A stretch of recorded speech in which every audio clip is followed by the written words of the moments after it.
आजकल के इस भागम दौड़ के जीवन में क्या कोई ऐसा इंसान है जिसको टेंशन नहीं है, डिप्रेशन नहीं है, ओवर थिंकिंग नहीं है? अगर आप ऐसा सोचते हैं तो ये गलत है। तो बात करूं, हर इंसान को अलग अलग लेवल पे सबको अलग डिप्रेशन है, टेंशन है, ओवर थिंकिंग है। जैसे कि मैं बात करूं, स्टूडेंट को अपने करियर के लिए चिंता है, एक फैमिली के मेंबर यानी कि आप बोल सकते हैं परिवार का जो सदस्य है उसको अपने परिवार चलाने की टेंशन है, एक जॉब वाले को टेंशन है कि उसको अपने बॉस को कैसे प्रेजेंटेशन देना है। इसके अलावा हर चीज, हर इंसान को अलग अलग लेवल पे टेंशन देखने को मिलती है। तो नमस्कार दोस्तों, मैं जयंत यादव। आज की वीडियो में मैं बात करने वाला हूं कि डिप्रेशन से आखिर बाहर कैसे निकलें और कैसे पहचानें कि उस डिप्रेशन को आप खुद से ठीक कर सकते हैं या फिर आपको एक मनोविज्ञानी की जरूरत है, यानी कि साइकेट्रिक डॉक्टर की जरूरत है। तो बात करूं दोस्तों, इस वीडियो को आप शेयर जरूर करिएगा ताकि ये जानकारी और लोगों तक भी पहुंच सके। तो बात करूं मैं आपसे कि आखिर डिप्रेशन है क्या। ये तो इसके जो लक्षण है, सिम्टम्स है, आपको ऊपर दिख रहा होगा कार्ड में, आप इसका वीडियो देख सकते हैं। इसके सिम्टम्स मोस्ट कॉमन देखने को मिलता है उदासी, ओवर थिंकिंग ज्यादा देखने को मिलती है। ऐसे बहुत सारे सिम्टम्स डिप्रेशन के मरीजों में देखने को मिलता है। बात कर रहा हूं मैं इससे बाहर आने की। तो डिप्रेशन अगर आपको ये दो तरीके को मिली, इसका कारण दो तरीके का हो सकता है। एक है हो सकता है आपका फिजिकल, एक होता है आपको साइकोलॉजिकल प्रॉब्लम। फिजिकल प्रॉब्लम की अगर मैं आपसे बात करूं, जैसे कि मान लीजिए कोई इंसान है, किसी को लंबे समय से कोई बीमारी है, जैसे कि डायबिटीज है, उसको हमेशा उस चीज की चिंता लगी रहती है कि यार कहीं मेरा ब्लड शुगर ज्यादा ना हो जाए, मुझे इसके अलावा इसकी किसी और कॉम्प्लिकेशन से गुजरना ना पड़े। या फिर कोई हार्ट का पेशेंट है जिसको कि कोरोनरी आर्टरी डिजीज है, मान लीजिए, उसको चिंता लगी रहेगी यार कहीं मुझे किसी दिन हार्ट अटैक का सामना ना करना पड़े। या फिर कोई ऐसा इंसान जिसकी किडनी फेल है, उसके दिमाग में भी हमेशा ये चलेगा कि यार मेरी किडनी फेल है, पता नहीं मैं कितने दिन का धरती पे मेहमान हूं। ऐसे बहुत सारी फिजिकल प्रॉब्लम हो सकती, किसी का हार्ट टूट सकता, उस वजह से भी इंसान डिप्रेशन में जा सकता है। तो ऐसे केस में डॉक्टर से मिलना चाहिए। क्यों मिलना चाहिए? बात करूं मैं आपका सबसे पहले प्राइमरी ट्रीटमेंट। प्राइमरी ट्रीटमेंट का मतलब कि आपको पहले से जो बीमारी है उसका इलाज कराना जरूरी है। उसके बाद क्योंकि उस बीमारी की वजह से जो सेकेंडरी सिम्टम्स आपको आ रहे हैं, यानी कि डिप्रेशन का, इसलिए आपको साइकेट्रिक डॉक्टर से मिलना चाहिए ताकि वो उस सिम्टम्स से आपको निजात दिला सके दवाइयों के थ्रू। और दूसरी तरीके की मैं प्रॉब्लम की बात करूं, वो है दोस्तों साइकोलॉजिकल प्रॉब्लम। साइकोलॉजिकल प्रॉब्लम भी मैं दो कैटेगरी में डिवाइड करता हूं। बात करें अगर दो कैटेगरी की, इसमें भी एक आती है आपका मेंटल। जैसे कि मैं बात करूं आपसे कि हमारे बॉडी में कुछ ऐसे ब्रेन केमिस्ट्री में ऐसे हार्मोन्स पाए जाते हैं जो कि हमको खुश रखने में बहुत ज्यादा मदद करते हैं। जैसे कि मैं बात करूं आपका डोपामिन हो गया, उसके अलावा सेरोटोनिन। ये दो हार्मोन ऐसे हैं जो कि मेनली आपके ब्रेन में प्रेजेंट होते हैं, जिनकी वजह से आप खुश होते हैं। यानी कि आपने मैगी देखा, आपके मन में आया वाह I love Maggi, I love this Maggi, तो आपने क्या कहा, आपके दिमाग में वो डोपामिन, सेरोटोनिन का लेवल बढ़ा, आपको क्या हुई, खुशी हुई, जिसकी वजह से कौन सा हार्मोन, डोपामिन और सेरोटोनिन की वजह से आपको खुशी प्रोवाइड नॉर्मली एक ह्यूमन में होती है। इसके अलावा मैं बात करूं, अगर इन हार्मोन्स में इम्बैलेंस आ गया, अगर इन दोनों हार्मोन में किसी में भी इम्बैलेंस आया तो आपको देखने को मिलेगा आपके चेहरे पे हमेशा उदासी छाई हुई है, बिना किसी बात पे आपको बार बार गुस्सा आता है, आपको सैडनेस में फील होगा, आपको ऐसा लगेगा आपके सामने कोई भी अच्छी, दुनिया की सबसे खूबसूरत महिला भी अगर आपके सामने बैठी होगी, आपका मन नहीं करेगा कि उससे आप बात करें। आपके फैमिली का सबसे लविंग पर्सन आपके सामने होगा, लेकिन आपकी इच्छा नहीं करेगी कि आप उससे बात करें। आप बस एक एकांत जगह ढूंढेंगे जहां पे आपको लगे कि मुझे शांति मिलेगी। इसके अलावा बात करूं मैं, इस केस में आपको डॉक्टर का सहारा लेना चाहिए। आपको कुछ टेस्ट कराएंगे, दवाइयां दी जाएगी, जिससे कि आपका जो हार्मोन का लेवल है मेंटेन हो सके, आपको इससे निजात मिले। इसके अलावा साइकोलॉजिकल प्रॉब्लम में मैं दूसरे तरीके की बात करूं, इंसिडेंट की अगर मैं बात करूं आपसे कि कुछ ऐसे इंसिडेंट हर इंसान के लाइफ में होता है जिसकी वजह से वो परेशान होता है, और लंबे समय तक अगर वो परेशानी बनी रहे तो वो कॉज करती है आपके डिप्रेशन के सिम्टम्स। बात करूं कौन सी ऐसे इंसिडेंट्स हो सकते हैं, जैसे कि मान लीजिए कोई है, उसने मर्डर होते देख लिया, उसको वो सदमा लग गया कि यार मैंने देखा था उस दिन उसने उसको मारा था, कहीं वो इंसान मुझे तो नहीं मार देगा। तो ये एक तरीके का इंसिडेंट है। फैमिली में मान लीजिए एक हस्बैंड का उसकी वाइफ से रेगुलर झगड़ा हो रहा है, अगर वो झगड़ा हो रहा है, आदमी कोई भी हो, इंसान है, सबके पास हार्मोन है, सबके पास दिमाग है, तो इम्बैलेंस होना लाजमी है।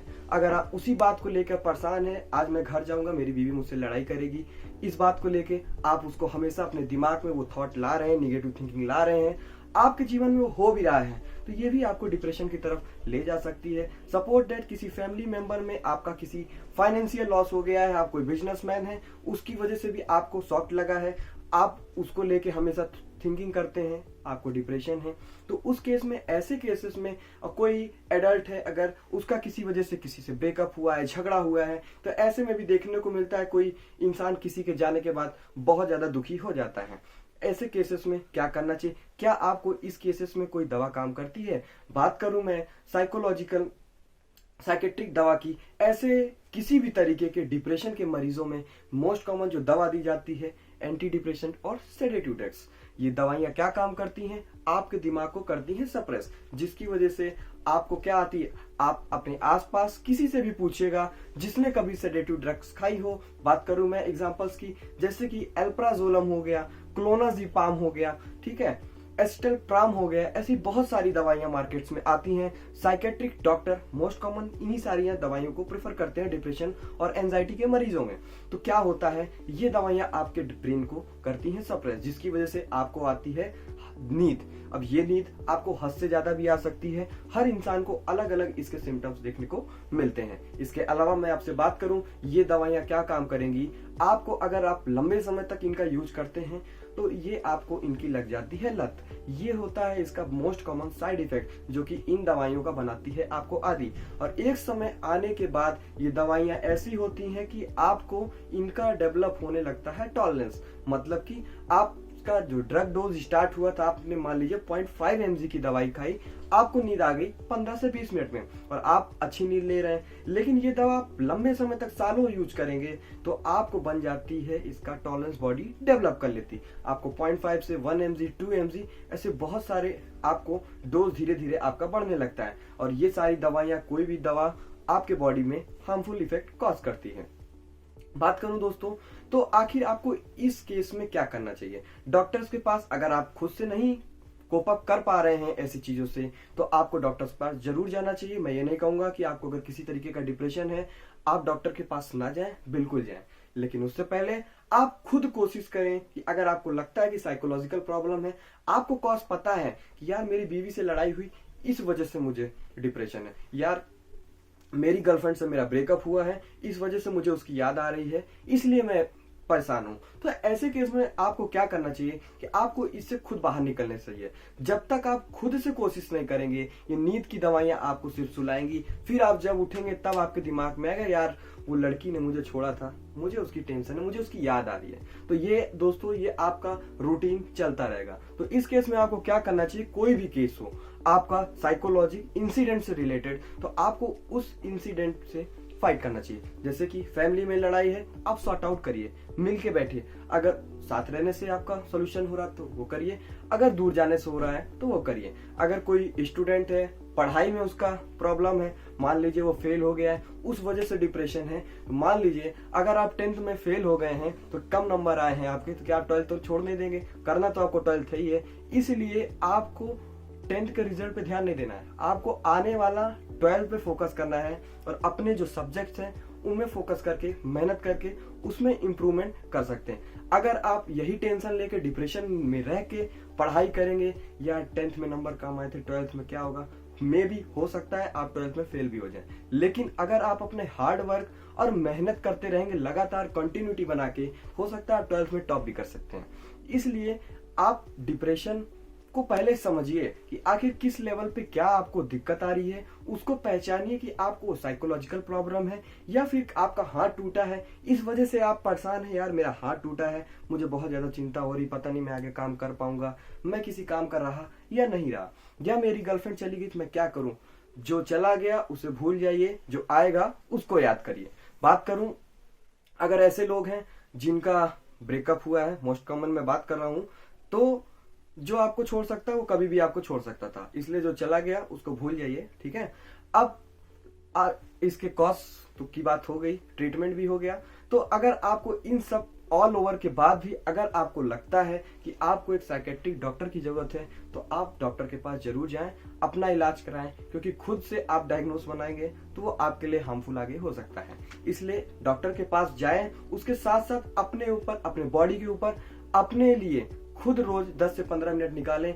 आप पता करें कि यार अगर आज मैंने पूरे दिन में ये काम नहीं किया तो क्यों नहीं किया, और नहीं अगर उसका कॉज आप पता करते हैं उस पर काम करिए। मान लीजिए आप स्टूडेंट है, आपने नहीं पढ़ा तो क्यों नहीं पढ़ा, आखिर आपने कोई दूसरा काम किया, फोन चलाया, स्मार्टफोन से जुड़े, इंस्टा चलाया, रील देखा, तो आप उसको काम करिए, बजाय कि यार मैंने आज पढ़ा नहीं, आज मैं पूरा दिन टेंशन था, अब मैं आज नहीं कल पढ़ूंगा।